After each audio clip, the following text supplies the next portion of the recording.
আমি তো হার দেখতে আসছি, ড্র দেখে মন ভরে নাই। আমারও মনে হয় যে প্রথম ম্যাচে ব্রাজিল তো ড্র করেছে, আর্জেন্টিনা বোধহয় হেরে যাবে আমার মনে হচ্ছে। ড্র আর হার একই। আচ্ছা, এই হেক্সা মিশনে এসে প্রথম ম্যাচে হেরে যাওয়া একটু কি কষ্টদায়ক না? আমি তো এটাকে হার মনে করছি না। ড্র হার তো একই, এই যে হান্নান মাসুদ তো বললোই। আপনি আর্জেন্টিনার সাপোর্টার, ব্রাজিলের ড্র দেখলেন, ড্র মানে হারের সমানই বলা চলে, কেমন লাগলো? আমি তো হার দেখতে আসছি, ড্র দেখে মন ভরে নাই। যদি হচ্ছে হার দেখতাম তাহলে সবচাইতে ভালো লাগতো আর কি। আচ্ছা, খেলাটা কেমন এনজয় করেছেন এবং আপনি কোন দলের supporter?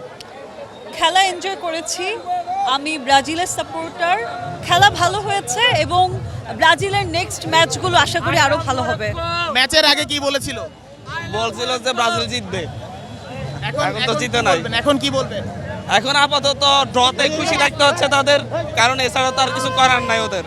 Vision cutie mini LED টিভিতে আছে এমইএমসি এবং টিভিএক্স টিভি সহ লেটেস্ট সব টেকনোলজি। Vision television.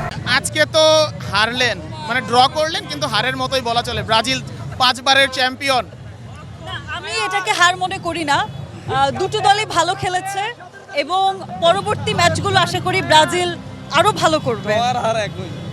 কি কি কি? ড্র আর হার একই। আচ্ছা, এই হেক্সা মিশনে এসে প্রথম ম্যাচে হেরে যাওয়া একটু কি কষ্টদায়ক না? আমি তো এটাকে হার মনে করছি না। ড্র হার তো একই, এই যে হান্নান মাসুদ তো বললোই। না, আমি মনে করছি না যে এটা হার। দুটো দলই ভালো খেলেছে। আচ্ছা, আর্জেন্টিনা আসলে কেমন করবে এবং আর্জেন্টিনার ম্যাচের দিন আপনি কত তীব্র প্রতিপক্ষ পাশে নিয়ে খেলা দেখবেন? ও আবার মেসিকে খুব পছন্দ করে, তো সেই জায়গা থেকে তীব্র কোনো বিরোধিতা পাবো না। আশা করি যে হচ্ছে আর্জেন্টিনা প্রতিটা ম্যাচ জয়ী হবে এবং হচ্ছে গ্রুপ পর্বে কোনো ম্যাচ হারবে না, নকআউট পর্ব হারবে না। আশা করি একেবারে প্রত্যেক ম্যাচে বিজয়ী থেকে আর্জেন্টিনা ইনশাল্লাহ এবার বিশ্বকাপ নেবে। আচ্ছা, আর্জেন্টিনা ম্যাচের দিন আপনি আসলে তার কত বড় তীব্র প্রতিপক্ষ হয়ে দাঁড়াবেন?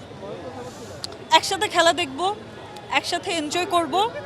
আর আমারও মনে হয় যে প্রথম ম্যাচে ব্রাজিল তো ড্র করেছে, আর্জেন্টিনা বোধহয় হেরে যাবে আমার মনে হচ্ছে। আর মনে মনে কি দোয়া করবেন?